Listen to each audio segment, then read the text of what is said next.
was one of deep hurt. Like she looked like she was going to burst into tears. It was a wonderful moment, though. Did you take any of Hannibal Lecter home with you? No. Did you ever think about it? You know, while you were in the middle of the filming, you're sitting there having dinner, say, geez, I'm giving myself the creeps. No. Not at all? No, acting is much simpler than that. It's imitation, you know. It's acting. It's pretend. That's what I think. Maybe Lee Strasberg would have another idea, but for me, it's just pretend, you know. It's like when you're playing a kid, you know, when you're little kids, you're playing games. It's a game. I mean, I'm always amazed that they pay me to do what I do, you know. I get up in the morning, go into the studio, go into the rehearsal, and I think it's incredible to actually do this for a living. I'm still surprised, daily surprised. I mean, I could be actually surprised sitting here talking about something that I sometimes get guilty about, thinking I should be doing something useful with my life. But I am matter of fact about it because I think it's a great luxury, you know. It's a great privilege being an actor. Has it changed your life? I mean, obviously you were well regarded, but this was such a popular success that I would think that in some ways it had to have changed your life. Well, it opened a door for me in my mind. It made me realize that I've been around for many years as an actor, and the very thing I wanted was to be in a big hit movie. I'd always wanted to be in a big hit movie, and when it actually happened, and I saw in Los Angeles, you know, the box office takings and all that, I thought, well, I'm in a big hit movie, so now what? And it was a kind of anticlimax, and I felt I was kind of relieved to feel that anticlimax, because I thought, well, it doesn't change you, you know, you've got to wake up in the morning and go about your life, and I was sort of relieved that it didn't have much of an effect on me. I'm very pleased. Actually, what the feeling is, actually, is one of, it's not trying to dismiss it, but I feel a sense of fun about it, kind of amusement. Because life's so funny, you know. People say, oh, we always knew you were going to be, you know, big success in a film or something.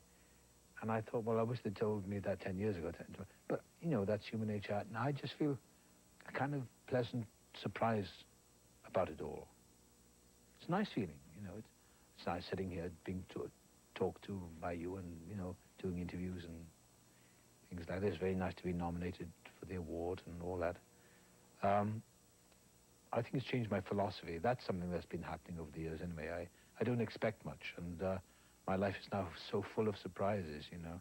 Actually getting these parts, these wonderful chance to work with people like great directors like Francis Ford Coppola and James Ivory, who did Howard's End, which a fabulous film that is, and Jonathan Demme and Jodie Foster. You know, it's a big surprise because I wasn't expecting it. Just before that, I said to myself, don't expect anything, you know, and then you'll be a big surprise. You won't be too disappointed.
Like so many actors of your era and your background, you idolized Laurence Olivier, and then you wound up actually being his understudy and going on for him at one time, fairly early in your career. How did that happen?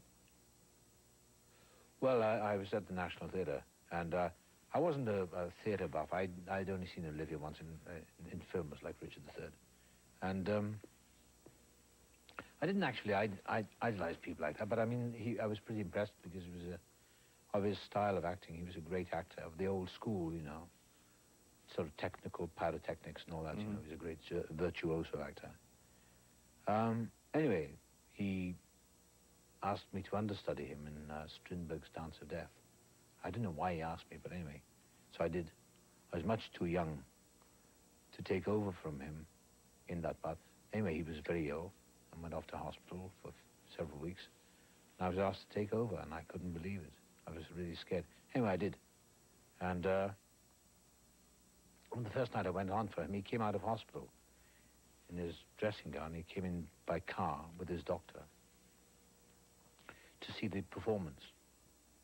And next day he phoned me up from the hospital, said he'd seen me. So he was a very generous man. He wrote in his memoirs that you walked away with the part in his absence like a cat with a mouse in its teeth. Yeah, funnily enough, I heard that for the first time today. Somebody else told me that. So I missed by this much being first. Wow, no, but that's the first time. It's coincidental. That somebody told me this. It wasn't even to do with an interview, but that's amazing. Yeah. Like another noted actor from Wales, Richard Burton, you had your troubles with alcohol. That's long since behind you, and so the only reason I bring it up here is not to get into your personal life, but to ask how it might affect your craft. It's a long time ago now, so I don't really like dwelling on all that subject because it's way in the past. I have no regrets, however, because no regrets at all. I don't want to go through it again. I've learned a lot about myself in the last, whatever it's been, so many years now. That there's a very compulsive side to my nature. Most people I know who are actors or musicians or poets or writers tend to be this way. It develops into self-destructiveness. It's addictive personality, as they call it now. The fashion is to call it self-addictive personality types. I was just like that. And at the time, when I was much younger, excuse me, it seemed to be a very attractive way of life. I thought it was the only way to live. Looking back on it, I'm glad I survived because it finally rips you to pieces and you're dead, or finished, or unemployable. And I've learned something about myself that part of me is still alive, but now it doesn't control my life. And I'm glad it's alive in me because I feel restless most of my time, you know. I'm never really satisfied. And yet, in a strange way, I'm very content in many areas of my life now. Probably because I'm getting older. But I wouldn't have missed any of it. I'm glad I am what I am. I'm glad I am what I was, for example. But I don't want to actively live like that anymore because it's a short circuit, you know, it's a dead end. But it's informed my life as an actor, and it's enriched my life as a human being. I feel much richer for all this. Because now I feel like a survivor. In the bunker. What approach did you try to take, if any, to distinguish him from caricature? Well, I wanted to play him human. I mean, that's exactly what it was. A producer said to me one day, he said, Tony, he said, we're seeing the dailies, you know, the rushes, and could you make him less human? And I said, why? He said, because you're making him kind of sympathetic. I said, well, that's not my problem. I said, but he was human. I mean, you can't play him as a caricature coming from outer space.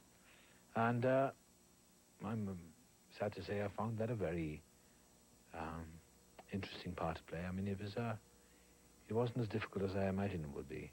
I watched a lot of film documentary of Hitler and studied him and watched him and sort of tried to become him. I tried to interpret him as a man who was completely lost, a man who'd lost all his dreams and all his great passions and all his drives and all his great megalomaniacal visions all came toppling down, and I tried to play him as a tragic figure. Tell me about Howard's End. Well, I won't tell you much about it because it'll sound very boring if I tell you about it. But I did it because it's James Ivory's directing it, and he directed the film Room with a View. And I wanted to work with this terrific actress, Emma Thompson, who's fabulous in it. It's her film. She's terrific in it. And I play her husband. And briefly, it's basically about a marriage and a conflict within a marriage. Miss Legel. Margaret. I don't think you quite understand. Yes, indeed, yes. I'm asking you to be my wife. Yes, I know. I know. Are you offended? How could I be? Well, perhaps I should have written first, then. No, rather you will receive a letter from me. Thank you. Not at all. And it's you I thank.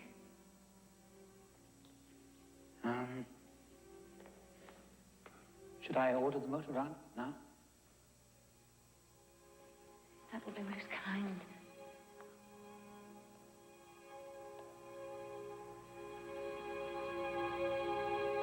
But she's terrific. Emma Thompson's fabulous. I'm okay in it. I know, I've got an interesting part. It's completely the antithesis of the Lecters and all that. I took the part because I wanted to work with Emma and James. And it's a man, it's the sort of character I've never played before. He's a rather dull, uptight man. Dull, sort of, but an interesting character nevertheless. A man who's very rigid. I thought, well, I'll have a go at it, you know, and just do it. And I had a lot of fun doing it. And when I saw it a few weeks ago in Los Angeles, I thought, well, I'm glad I did it, you know. I'm glad I'm part of this film. Very kind of proud to be part of that. Tape this, all we know is that Anthony Hopkins was nominated for an Academy Award for Silence of the Lambs. You know if he won or lost. So, I have two things to say. A, congratulations. B, you were robbed. C, see you later.